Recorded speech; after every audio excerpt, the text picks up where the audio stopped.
রাজ্যে বিভিন্ন স্কুলগুলিতে চলছে এখন বার্ষিক ক্রীড়া প্রতিযোগিতা। বিভিন্ন ইভেন্টের প্রতিযোগিতামূলক এই কর্মসূচিকে ঘিরে স্কুলে স্কুলে তৈরি হয়েছে এখন উৎসবের আমেজ। তা আরও একবার প্রত্যক্ষ করা গেল আগরতলা শহরতলি এডিনগর দ্বাদশ শ্রেণী বিদ্যালয়ে। স্কুলের বার্ষিক ক্রীড়া প্রতিযোগিতায় প্রধান অতিথি হিসেবে উপস্থিত ছিলেন আগরতলা পৌর নিগমের মেয়র দীপক মজুমদার।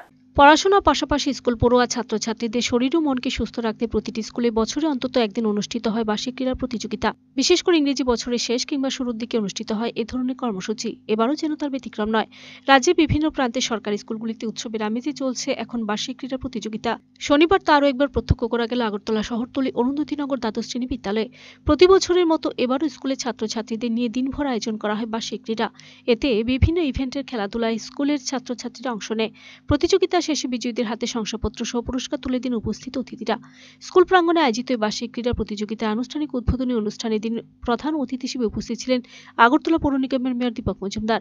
এছাড়াও ছিলেন স্থানীয় কর্পোরেটর অলোক রায়, বিশিষ্ট সমাজসেবী সঞ্জয় সাহা সহ বিশিষ্টজনেরা।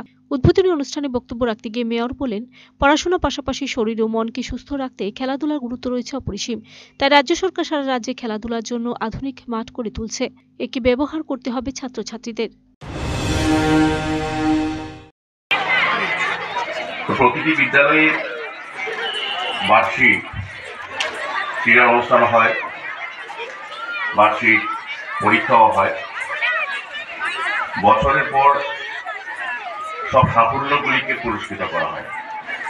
একাডেমিক ক্ষেত্রে হোক আর স্পোর্টসের ক্ষেত্রে হোক, প্রতিটি বিদ্যালয়ে এই ধরনের প্রোগ্রাম হয়ে থাকে। এডিনগর ইংলিশ মিডিয়াম স্কুলের দ্বিতীয় বর্ষের এই বার্ষিক অনুষ্ঠানে ক্রীড়া অনুষ্ঠানে বলব,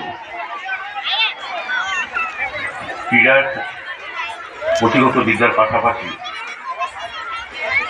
ক্রীড়া একটা বিশেষ জায়গা করে নিয়ে যখনই আমরা কোনো বিদ্যালয় তৈরি করা হয় বা আগে যখন এই রাজ্যে বা দেশে যখন কোনো স্কুল তৈরি করা হয়, তখন কিন্তু খেলার মাঠ সঙ্গে রাখা হয়। উদ্দেশ্য একটা হচ্ছে যেসব স্টুডেন্টরা পড়াশোনা করবে, পাশাপাশি তাদের শারীরিক দক্ষতার জন্য, মানসিক বিকাশের জন্য, কিন্তু শরীরকে সুস্থ রাখার জন্য খেলাধুলার ব্যবস্থা করা। এখানে এই বিদ্যালয়ের কাছে কিন্তু একটা মাঠ আছে। মাঠ ছাড়া কোনো বিদ্যালয় সাধারণত আগে তৈরি করা হতো না। উদ্দেশ্য একটাই। Bureau report, search India TNN।